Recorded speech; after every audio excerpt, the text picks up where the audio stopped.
This video may not be for you, but for those who want help with either like the lingo or other ways to get started in the industry, Darnell is going to give us his story.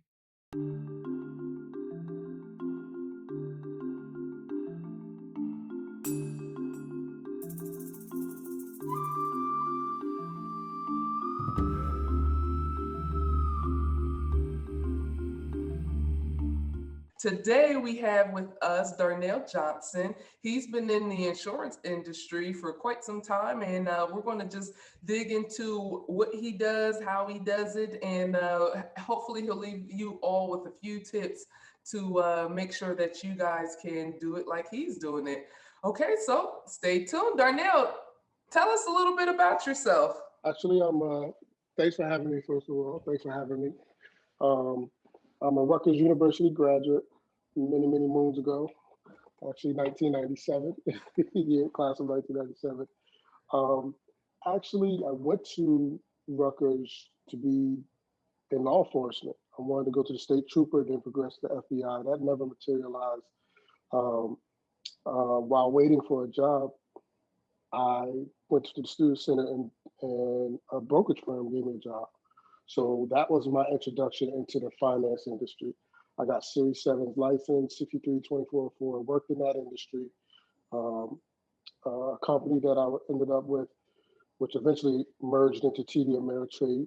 I was able to cash out some stocks and got into real estate, which gave me the entrepreneurial background, which I'll merge into my adjuster career working as a 1099. But that gave me my first entrepreneurial skills doing real estate. I eventually bought two franchises, one in the Reader's Water Rights brand and the other in edible arrangements. So once again, that helped build and sharpen my skills as an entrepreneur. Um, Fast forward, a friend of mine was deployed to work Katrina down in New Orleans, and his uncle was a 30-year vet in the industry. He did very well. Came back to New Jersey after working there about 6 months. Was working with Allstate, and he received a contract to do the ladder assist for Allstate. So he needed help. So he turned to me, and I was actually starting in the industry, just doing basic ladder assist. But at the same time, I'm working side by side with staff adjusters, sometimes IA adjusters. So I started to realize what they were doing. Um, I liked the job, the independence. I also saw the type of money they were making. I said, you know what? I need to go from this side to that side. So I studied, got my license as an IA, Texas license, and then started working as a as an IA. And pretty much I've been working as an IA. That was in 2015 um, when I finally got licensed as an IA. I started working as a ladder since in 2012. Got licensed independent in end of 15. Um, Learned that side of the business. I'm also took another progression when I got licensed as a public adjuster. A lot of people don't know that you can be licensed on both sides. Obviously, you can't be on the same both sides of the table at the same time, but that also allowed me to sharpen my skills and understanding of the industry and to be successful, understanding both sides and also being able to make money on both sides as and work entrepreneurial because as a 1099, as you know, you work for yourself. Same thing as a public adjuster. I work in a 1099 situation. So that's pretty much my journey into the industry and how I got started and how I got rolling. Okay, so I learned some new things about you. First, edible arrangements. I love their fruit. That is so Absolutely. amazing. That is Absolutely. wow. Do you still own that franchise?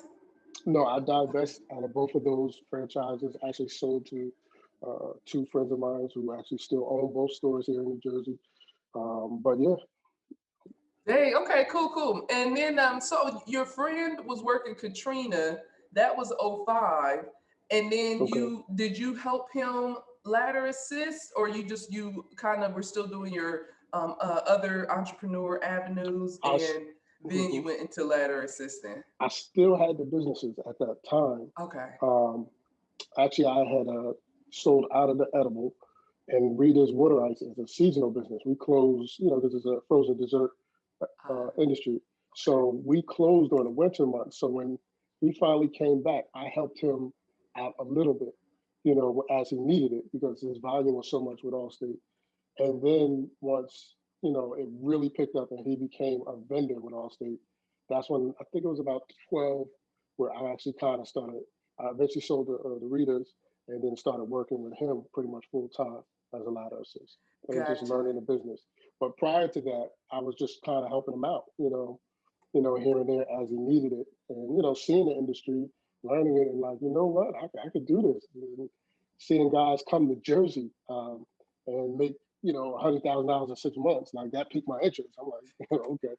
So, this really is something that can work here. And Hurricane Sandy hit. And that was another time where I was running ladder assists working next to adjusters, going from claim to claim, sometimes 5, 6, 7 in a day. And that really helped develop my skill and pique my interest to continue on in the journey. Gotcha. And by the way, everybody, Darnell lives in the New Jersey, or the state of New Jersey, South Jersey, right?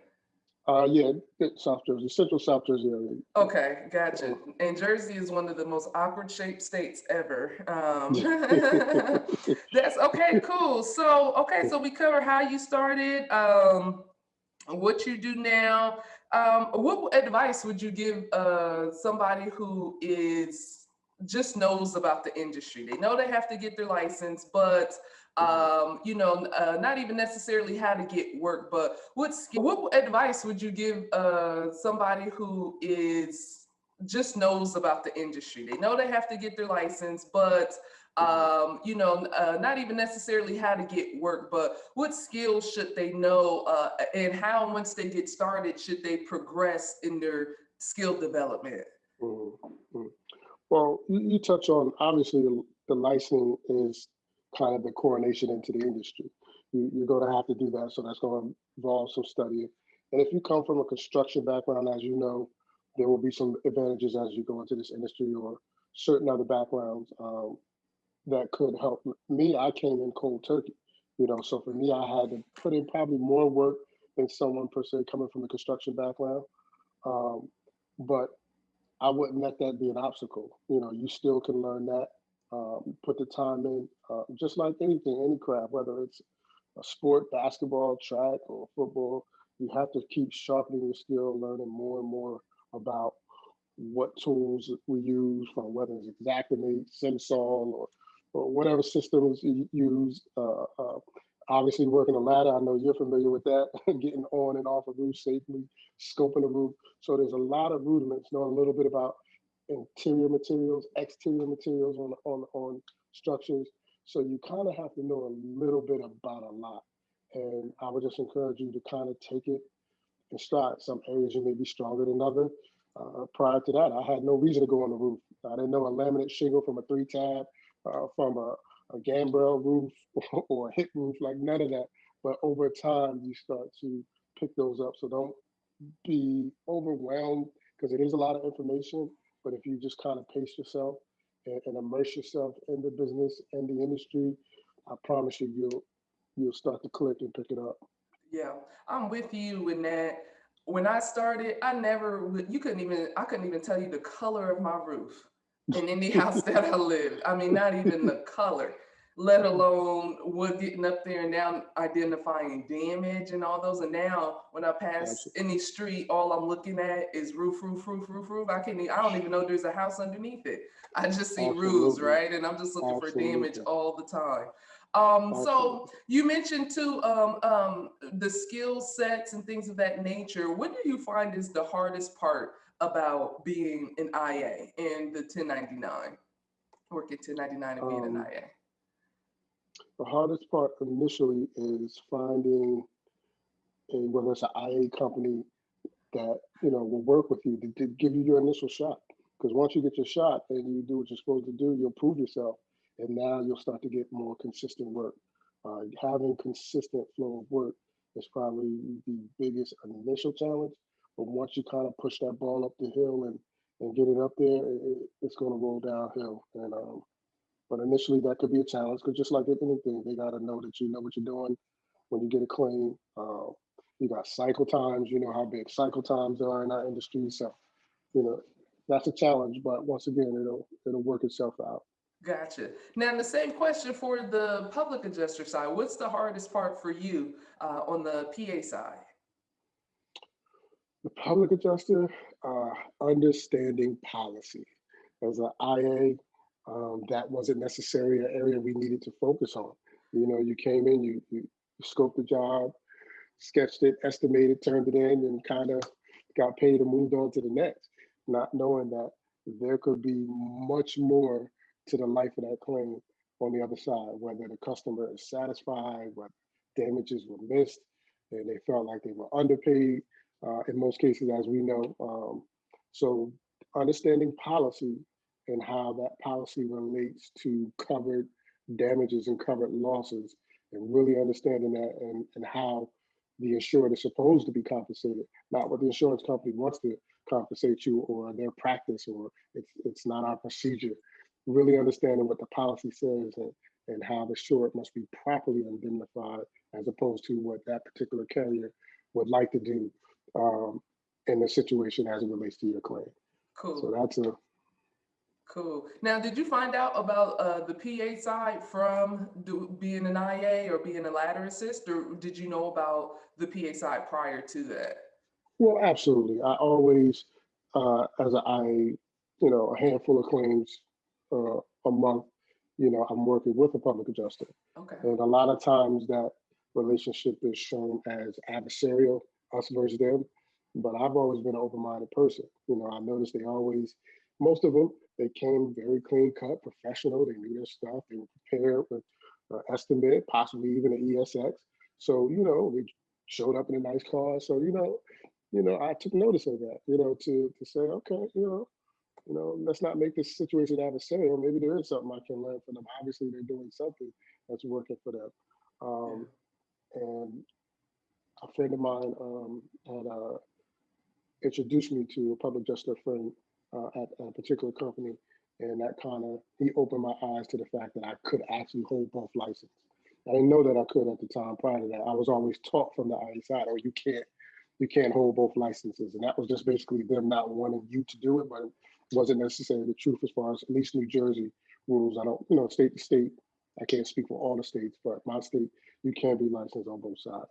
And Right. when he opened my eye to that, that changed everything. Yep. And I'm like, all right, now I can kind of expand myself in the same industry. I'm not giving up one to do the other, but just expanding what I do, in the industry, and learning more, and also making more as I learn in the process. Yeah, absolutely. That's for me. I knew about that side first, but the public adjuster side, I got more opportunities in the beginning, and then when I would leave a deployment, then the PA side would still be there. Sometimes I'd be excited to go back home because you work in those Right. 7-12s, and then you're like, boy, I can't Mhm. wait to go back home and just own my own schedule, own my own time on this other Mhm. side too. So that part is also nice. And then Exactimate was something that I was able to pick up more training on, being a Mhm. PA. And I know I was studying for my certification, my level one. A lot of my audience always say, okay, I'm gonna get level one and level two. But what I find out is most people in the industry don't really have those Mhm. certifications. Are you working on yours? Do you have them? I'm close to doing the level one. Cool. I have my IICRC certifications, um, fire and water, and level one I would probably say within the next 30 days or so. Ooh, what Um, did you learn in that water restoration class? That was a big mind opener to me. Did you learn anything since you had been in the industry for a while before you took it? it just kind of drilled down on what I knew. Um, for the public adjuster side, um, because water claims are, probably the most prevalent, with the wood floors, that area, understanding, that process, and how to diagnose water damage, and not stuff that you walk past, probably hundreds of times and left money on the table in a situation. So really just understanding that process and how it works, that was pretty eye opening. And same thing with the fire as well. Okay. You know, a building doesn't have to be burned down for it to have tons of fire related damage, when you factor in that smoke. As Yeah. you know, it's a big opportunity. Still Yep. looking. Yep. I had a fire from Thursday. This past Thursday actually took place that we signed. And Nice, nice. Congrats. thank you, thank you. Two of the rooms really weren't touched by the actual fire itself, but the Hmm. upstairs master, you can start to see the water drips Hmm. on the walls from the overspray. But then when you go in the closet, the master closet and bathroom, it had no ventilation to it at all. I mean, Hmm. it's like it's on your clothes just after a few minutes. Hmm. And so yeah, definitely, but downstairs didn't get touched, but it's once it sits there and once the fire happens, the smoke and the couches and all of that, it's never going to come out.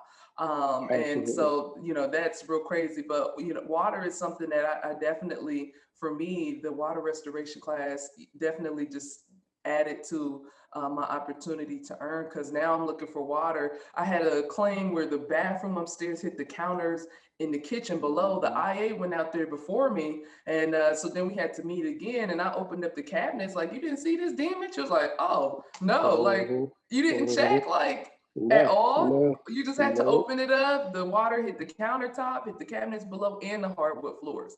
So that's yeah. what kind of made me think of that there for what you can do. But yeah, and also too, just for everybody, it does depend on what state you live in. If you're able to hold both licenses, I know Florida Absolutely. does not let you, Kentucky does not let you, Ohio does not let you, and Okay. Texas does not let you. So Mm. we have to kind of check on the other states, state by Absolutely. state.